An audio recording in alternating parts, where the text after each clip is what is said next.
मंडळींनो, बीड जिल्ह्यामधील एका गावात एक 40 वर्षीय प्रिया नावाची महिला राहत होती. आता या महिलेला 2 मुली होत्या. एका मुलीचे वय हे 18 होते आणि दुसऱ्या मुलीचे वय हे 15 होते. आता जो प्रियाचा जो नवरा होता, हा एका ठिकाणी कंपनीत काम करायला जायचा आणि प्रिया ही घरी एकटीच राहायची. प्रिया ही 40 वर्षाची असली तरी पण ती दिसायला सुंदर आणि आकर्षक होती. तिला वाटायचं की नवऱ्याने तिच्यावर प्रेम करावं, पहिल्यासारखं गोड-गोड बोलावं, तिच्यासोबत झोपावं, तिच्या भावना समजावं. पण नवरा हे सर्व गोष्टी तिच्यासोबत करत नव्हता. नवरा हा कामाला जायचा आणि रात्री दमून थकून घरी यायचा आणि जेवून तसाच झोपायचा. मग प्रिया निराश व्हायची. मग नवरा रात्री झोपल्यानंतर प्रिया Facebook आणि Instagramवर रील बघायची आणि तशीच आपल्या मुलींबरोबर झोपून जायची. आता प्रियाच्या जीवनामध्ये काही रस उरला नव्हता. कारण तिला वाटायचं, की आपलं जीवन संपल्यासारखंच आहे. 2 मुली सांभाळायच्या आणि नवऱ्याचं पुढं-मागं करायचं. एवढंच तिच्या लक्षात होतं. असाच एक दिवस प्रिया जेव्हा Facebookवर आपला वेळ घालवत होती, त्यावेळी तिला एका तरुणाची फ्रेंड रिक्वेस्ट आली. मग प्रियाने त्या तरुणाची फ्रेंड रिक्वेस्ट ॲक्सेप्ट केली. मग फ्रेंड रिक्वेस्ट ॲक्सेप्ट झाल्यानंतर त्या तरुणाने प्रियासोबत चॅटिंग करायला सुरुवात केली. मग जो हा तरुण होता, तो प्रियाला खूप मेसेज करायचा. खूप गोड-गोड त्या मेसेजमध्ये बोलायचा. आता सुरुवातीला प्रियाने त्या तरुणाला काही रिस्पॉन्स दिला नाही. त्याच्यामध्ये काही इंटरेस्ट घेतला नाही. 2-4 दिवस झाले तरी पण तो तरुण तिला मेसेज करायचा. तिच्यासोबत गोड-गोड बोलायचा, तिची तारीफ करायचा, "तू खूप सुंदर आहे."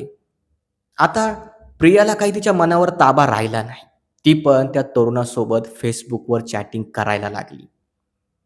आता त्या तरुणाबरोबर तिला चांगले वाटायला लागले. नवरापेक्षा तो तरुण तिला चांगला वाटला. मग काय नवरा कामाला जायचा, मुली कॉलेजला जायच्या आणि प्रिया घरी एकटीच राहायची. आणि एकटी असल्यामुळे ती प्रिया त्या तरुणासोबत Facebookवर चॅटिंग करायची आणि आपला वेळ घालवायची. खूप दिवसानंतर चॅटिंग करून झाल्यानंतर त्या तरुणाने प्रियाला विचारलं, "प्रिया, तू मला तुझा फोन नंबर दे, आपण कॉलवर बोलू." मग प्रियाने कुठलाही विचार न करता त्याला आपला फोन नंबर दिला. आता प्रियाने फोन नंबर दिला कारण प्रिया एकटीच होती घरात आणि करमणुकीसाठी तिला कोणीतरी पाहिजे होते. म्हणून तिने त्याला नंबर दिला. मग प्रिया त्या तरुणासोबत कॉलवर खूप गप्पा-गोष्टी करायला लागली. सुरुवातीला त्यांची चांगली ओळख झाली. ओळखीनंतर त्यांची मैत्री झाली आणि मैत्रीचे रूपांतर थेट प्रेमात झाले. एक दिवस तो तरुण प्रियाला म्हणाला, "प्रिया, आपण फोनवर असंच बोलत राहणार का? तू दिसायला पण खूप सुंदर आहे. एकदा मला तुला जवळून बघायचे आहे. तू मला भेटायला येशील का?" तेव्हा प्रिया त्याला होकार देते. "हो, मी नक्कीच तुला भेटायला येईल." मग तो तरुण तिला म्हणाला, "आपण बीड जिल्ह्यामधील एका बस स्टँडवर भेटू." मग दुसऱ्या दिवशी प्रिया सकाळी उठली, अंघोळ केली, नवऱ्याला टिफिन दिला, मुलींना कॉलेजमध्ये पाठवलं आणि ती त्याला भेटायला बस स्टँडवर गेली.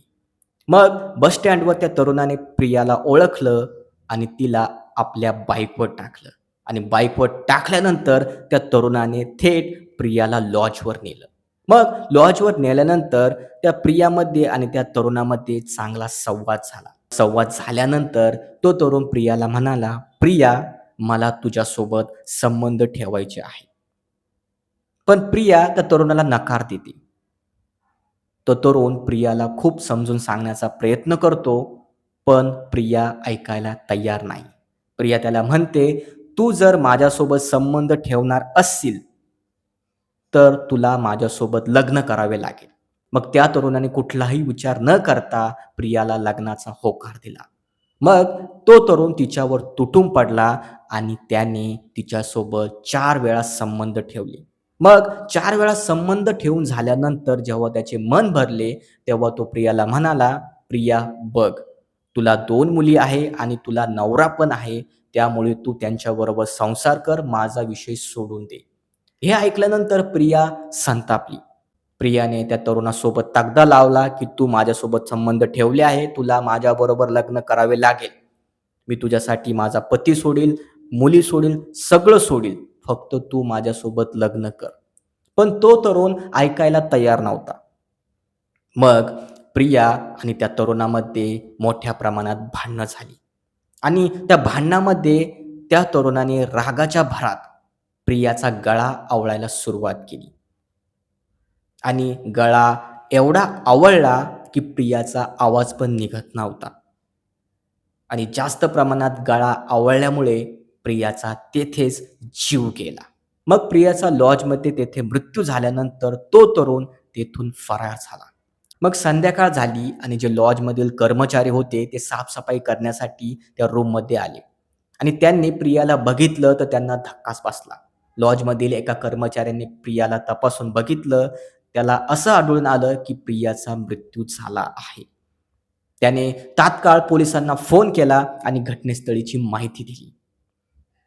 मग पोलीस घटनास्थळी आले आणि तपासणी करायला सुरुवात केली. मग पोलिसांनी जी प्रियाची डेड बॉडी होती तिला पोस्टमॉर्टमसाठी रुग्णालयात पाठवली आणि मग तेथे लॉजमध्ये त्यांनी कर्मचाऱ्यासोबत चौकशी करायला सुरुवात केली.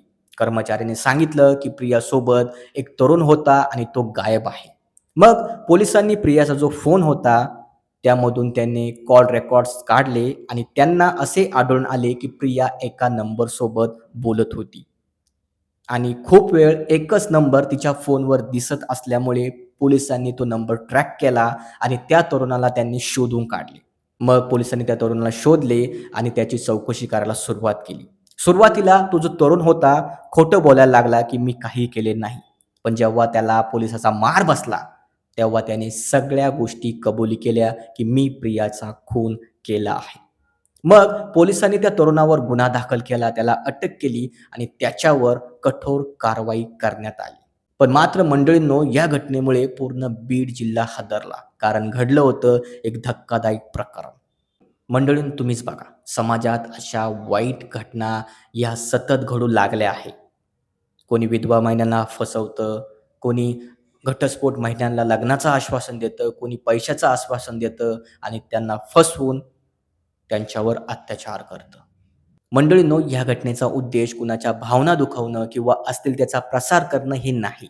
जे समाजात घडतंय तेच आम्ही सांगण्याचा प्रयत्न करत आहोत. या घटनेबद्दल तुमची काय प्रतिक्रिया आहे मंडळींनो, आम्हाला कमेंटमध्ये नक्की कळवा.